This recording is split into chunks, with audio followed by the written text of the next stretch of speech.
Ahojte, milé deti. Keďže teraz preberáme akordy a jeho obraty, tak natočím vám video, aby ste si to doma mohli ešte nacvičiť a neboli na písomke 5. Takže ideme úplne z tej najjednoduchšej stupnice, čože C-dur. Je to prvá stupnica durová, ktorá samozrejme ale nemá žiaden krížik. Takže môžeme si to tu napísať. C-dur 0 krížikov. Stupnicu C-dur dúfam nemusím písať, ale teda rýchle ju napíšem len z toho titulu, pretože každý akord sa vyvádza, respektíve ten kvint akord, ktorý sa chceme my dneska naučiť, sa vyvádza zo stupnice.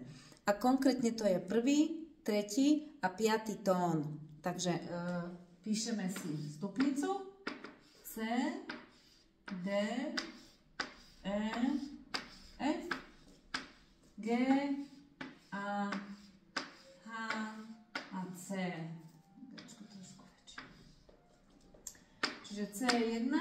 A čo je dôležité, musí končiť na C2, pretože samozrejme vtedy je stupnica ukončená. Názov stupnice je odvodený od toho, že začína notou C, ale aj končí notou C. Konkrétne na stupnice video nájdete na mojom kanáli, tak si to skúste nájsť. Je natočená, tuším, iba C-dur, G-dur a D-dur. Ale princíp je rovnaký. My sa ale momentálne nejdeme zaoberať stupnicou, ale ideme si nájsť ten kvint akord. Čiže hovorila som, že 1., 3. a 5. tón, to znamená 1., 3. a 5. tón sú C, E, G. Idem sem, aby to bolo na kamere vidno. Čiže napíšem si C, E, G.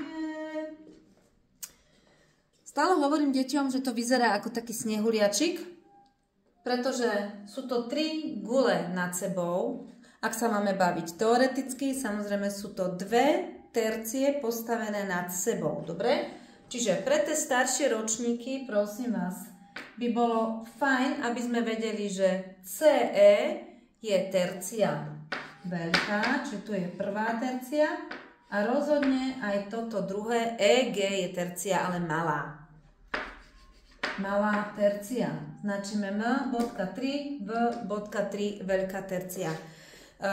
Tercia je interval vzdialenosti 1. až 3. tónu. Môže byť veľká alebo malá. Tých intervalov je 8, to dúfam už vieme. Prima, sekunda, tercia, kvarta, kvinta, sexta, septima, oktava. Tu budeme používať interval tercie a ďalší dôležitý interval je 1. až 5. tón, čiže vzdialenosť kvinty. Dobre, čiže Č.5 neznamená číslo 5 žije, ako ten film, ale je to Č ako čistá, 5 ako kvinta. Kvintu značíme číslom 5. Na to mám tiež video, tiež to volá kvinta, kvint akord. Môžete si to pozrieť. Čiže C-durový kvint akord, C, E, G. No, s radosťou vždy kreslím takého snehuliaka, ktorý tuto je napísané, že dur. A takto očička sa mu smeje, pusinka. Tu má gombiky a tu nám urobím také ako keby nôžky. Teraz, čo sa deje, keď ideme ten akord rozkladať, respektíve obracať? Vznikne tzv. Prvý obrad. Toto ešte napíšem, teda, že sa to volá kvint akord. Kvint akord. Ideme teraz ten kvint akord pootáčať. To znamená, spodná guľa, ako keby tie naše nohy, pôjde o oktávu vyššie. Áno, oktáva je interval 1. až 8. tón, to znamená, ak toto je C1, tak vyjdem až na C2. To znamená, ja spravím toto, C2 a už mám jednu notu prehodenú. A tieto dve noty, gule, nad tým nechám a obkreslím. Čiže notu Ečko a notu G. Keď si všimnete, tak opäť, tu vidíme tú vzdialenosť, že nám tu vzniká tercia, E, G, v tom prípade je to táto malá. ale tu je väčší priestor. Tam vzniká až interval kvarty. Dobre? A kvarta je čistá kvarta. To znamená, keď budem počítať tóny od E po C, tak tam vznikne interval až 6 tónov, čo je sexta. Čiže to máme nový tvar, sexta. A tento akord voláme tým pádom podľa tej sexty sext akord. Sext akord. Ideme na druhý obrad. Neviem, že či to bude vidno, asi sa trošička ešte takto posunieme. Sext akord ako prvý obrad. A ideme na druhý obrad.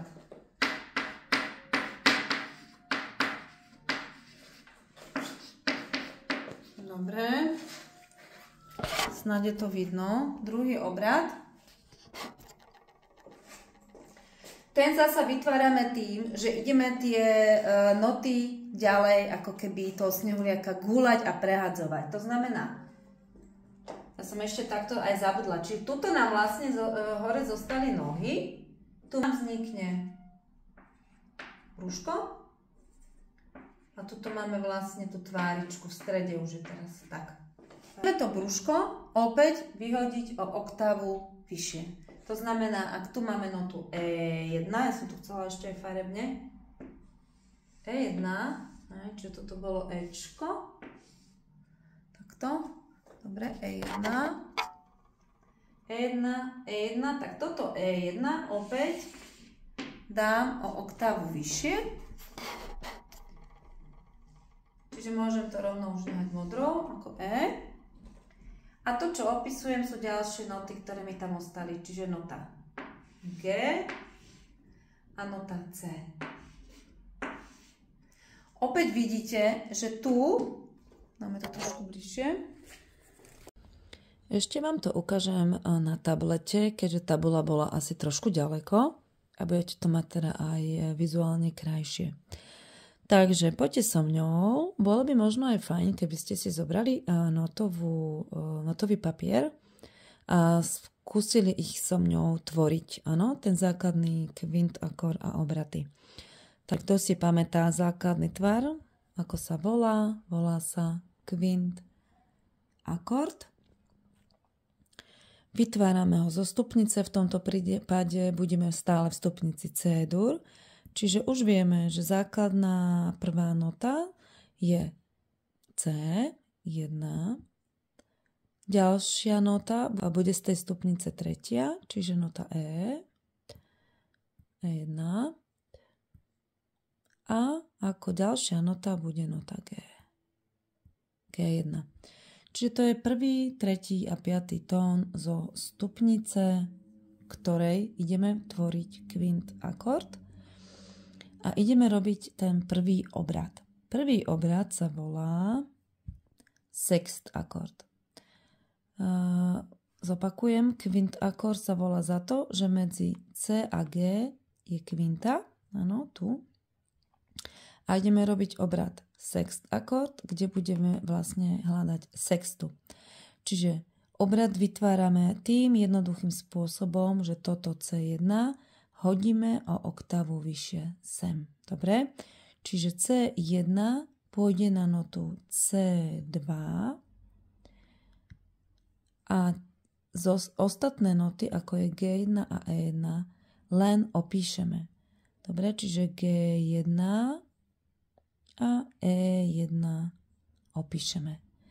Tuto to vidíte veľmi pekne, že tá vzdialenosť medzi tými notami, hej, sa nám už trošku zmenila oproti kvint akordu. Zatiaľ, čo tu v rámci kvint akordu to vyzerá veľmi pekne ako snehuliak, tak obrad sext akord už sa trošku určité dve noty vzdialili a to sú tie GC. Čiže to už nie sú dve tercie nad sebou, ale prvá je tercia a druhý interval je kvarta. A týmto spôsobom urobíme ešte aj ďalší obrad, druhý, ktorý voláme kvart, sext, akord. A ešte sa teda vrátim, kde je tá sexta. Takže tu áno, medzi E a C. Čiže môžete si rýchlo vyrátať tóny E, F, G, A, H, C. 1, 2, 3, 4, 5, 6. No a vrátime sa na akord, ktorý si vyrobíme spolu. Čiže ten nemám nachystaný. Takže tu na moment trpenia poprosím, ale poďte so mnou písať. Čiže ako to urobíme? Zoberieme notu E1, ktorú presídlime na E2. Dobre? Do linajkovej osnovy. Čiže urobím si duplikát. Vy si to môžete zatiaľ teda písať. A E1 zoberiem a potiahnem si ho do linajkovej osnovy E2. Priznám sa, že ja som s týmto strávila včera celý večer, pretože není to sranda vyrobiť takýto materiál. To, čo nám zostalo ložiť, je G1, alebo teraz zostane nám ležať a opíšeme si notu G1 aj C1, dobre? Čiže poďte ho tvoriť. Ja si robím tiež duplikát a idem si ho presunúť. Čiže presúvam G1 a presúvam aj notu C2. To už máme C2. Zoberem a opíšem. Tak. Máme vytvorený druhý obrad, voláme ho kvart, sext, akord. Značíme 4-6.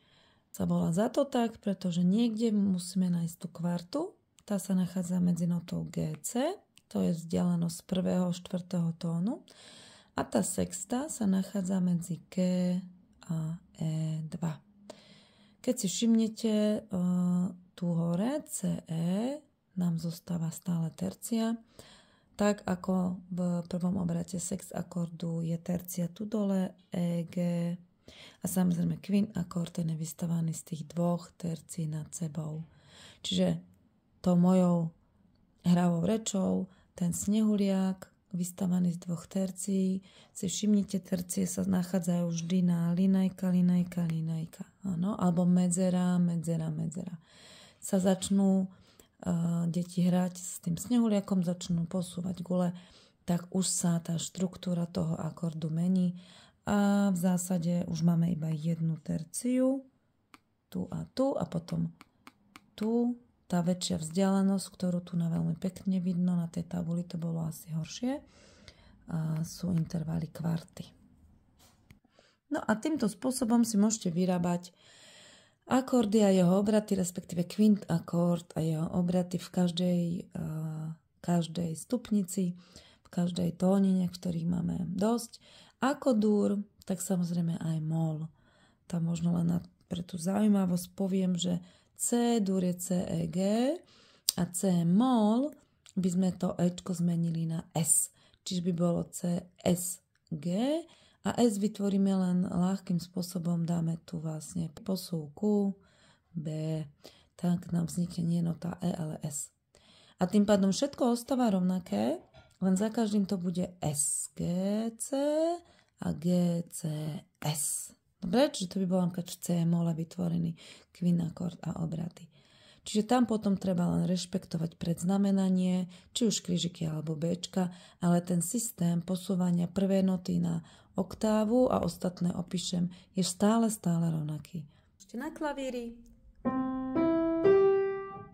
Kvint akord otáčam, 2 nechám ležať a C si dám oktavu vyššie, čiže E, G, C, sext akord, opäť otáčam, Ečko ide oktavu vyššie, to je tu, a G a C zostane ležať, čiže G, C, E.